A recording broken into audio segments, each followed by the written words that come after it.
드디어 사사기의 마지막 장을 만나게 되었습니다. 그런데 사사기의 마지막 장은 우울하게도 이스라엘이 끝내 비정상적이었음을 알려주고 있습니다. 하지만 이렇게 함으로 오히려 비정상적인 상황이 있었다는 걸 강조하려는 느낌이 들기도 하죠. 그렇기 때문에 지도자가, 그것도 강력한 지도자가 필요하다는 걸 말입니다. 마지막 장은 베냐민 지파로 인해 일어난 국가적 위기를 이스라엘 백성이 어떻게 해결하려고 했는지를 보여줍니다. 그러나 여전히 그들은 자기들이 얼마나 비정상적인지를 보지 못했죠. 이 지경이 된 이유와 근본적인 해결책을 모색하기보다는 지역적인 문제에 매달려 또 다른 비정상적인 결정을 하게 된 겁니다.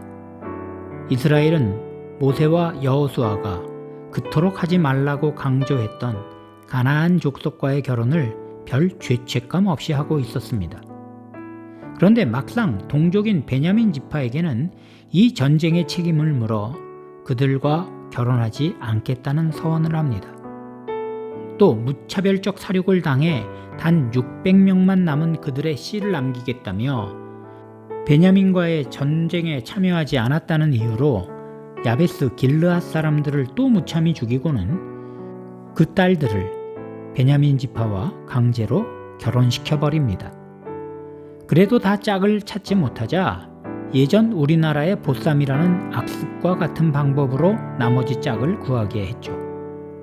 하지만 막상 그들은 가나안 족속과 결혼을 금지한 여호와의 금지 조항을 이미 오래전부터 지키지 않고 있었습니다. 이런 비정상적인 일들은 도대체 언제 끝나게 되는 건가요?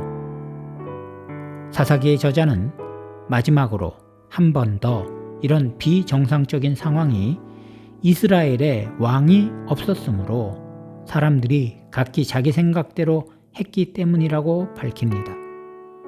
그러나 밤이 깊으면 곧 날이 새는 법이죠. 이제 곧 새날이 밝을 것입니다.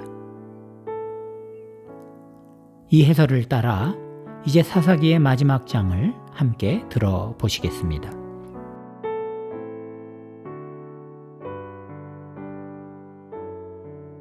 (21장) 이스라엘 사람들이 미스바에서 맹세하여 이르기를 우리 중에 누구든지 딸을 베냐민 사람에게 아내로 주지 아니하리라 하였더라.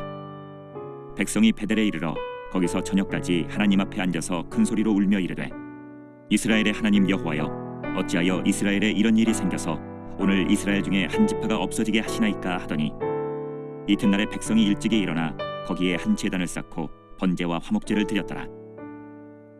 이스라엘 자손이 이르되 이스라엘 온 지파 중에 총회와 함께하여 여호와 앞에 올라오지 아니한 자가 누구냐 하니 이는 그들이 크게 맹세하기를 미스바에 와서 여호와 앞에 이르지 아니하는 자는 반드시 죽일 것이라 하였습니다. 이스라엘 자손이 그들의 형제 베냐민을 위하여 뉘우쳐 이르되 오늘 이스라엘 중에 한 지파가 끊어졌도다. 그 남은 자들에게 우리가 어떻게 하면 아내를 얻게 하리요? 우리가 전에 여호와로 맹세하여 우리의 딸을 그들의 아내로 주지 아니하리라 하였도다. 또 이르되 이스라엘 지파 중 미스바에 올라와서 여호와께 이르지 아니한 자가 누구냐 하고 본즉 야베스 길르앗에서는 한 사람도 진영에 이르러 총회에 참여하지 아니하였으니 백성을 계수할 때에 야베스 길르앗 주민이 하나도 거기 없음을 보았습니다. 회중이 큰 용사 12,000명을 그리로 보내며 그들에게 명령하여 이르되 가서 야베스 길르앗 주민과 부녀와 어린아이를 칼날로 치라. 너희가 행할 일은 모든 남자 및 남자와 잔여자를 진멸하여 바칠 것이니라 하였더라. 그들이 야베스 길르앗 주민 중에서 젊은 처녀 400명을 얻었으니 이는 아직 남자와 동침한 일이 없어 남자를 알지 못하는 자라. 그들을 실로 진영으로 데려오니 이곳은 가나안 땅이더라. 온 회중이 림몬바 위에 있는 베냐민 자손에게 사람을 보내어 평화를 공포하게 하였더니 그때에 베냐민이 돌아온지라. 이에 이스라엘 사람이 야베스 길르앗 여자들 중에서 살려둔 여자들을 그들에게 주었으나 아직도 부족하므로 백성들이 베냐민을 위하여 뉘우쳤으니 이는 여호와께서 이스라엘 지파들 중에 한 지파가 빠지게 하셨음이었더라. 회중의 장로들이 이르되 베냐민의 여인이 다 멸절되었으니 이제 그 남은 자들에게 어떻게 하여야 아내를 얻게 할까 하고 또 이르되 베냐민 중 도망하여 살아남은 자에게 마땅히 기업이 있어야 하리니 그리하면 이스라엘 중에 한 지파가 사라짐이 없으리라. 그러나 우리가 우리의 딸을 그들의 아내로 주지 못하리니 이는 이스라엘 자손이 맹세하여 이르기를 딸을 베냐민에게 아내로 주는 자는 저주를 받으리라 하였음이로다 하니라. 또 이르되 보라, 베델 북쪽 르보나 남쪽 베델에서 세겜으로 올라가는 큰 길 동쪽 실로에 매년 여호와의 명절이 있도다 하고 베냐민 자손에게 명령하여 이르되 가서 포도원에 숨어 보다가 실로의 여자들이 춤을 추러 나오거든 너희는 포도원에서 나와서 실로의 딸 중에서 각각 하나를 붙들어 가지고 자기의 아내로 삼아 베냐민 땅으로 돌아가라. 만일 그의 아버지나 형제가 와서 우리에게 시비하면 우리가 그에게 말하기를 청하건대 너희는 우리에게 은혜를 베풀어 그들을 우리에게 줄지니라. 이는 우리가 전쟁할 때에 각 사람을 위하여 그의 아내를 얻어주지 못하였고 너희가 자의로 그들에게 준 것이 아니니 너희에게 죄가 없을 것임이니라 하겠노라 하매 베냐민 자손이 그같이 행하여 춤추는 여자들 중에서 자기들의 숫자대로 붙들어 아내로 삼아 자기 기업에 돌아가서 성읍들을 건축하고 거기에 거주하였더라. 그때 이스라엘 자손이 그곳에서 각기 자기의 지파 자기의 가족에게로 돌아갔으니 곧 각기 그곳에서 나와서 자기의 기업으로 돌아갔더라. 그때 이스라엘에 왕이 없으므로 사람이 각기 자기의 소견에 옳은 대로 행하였더라.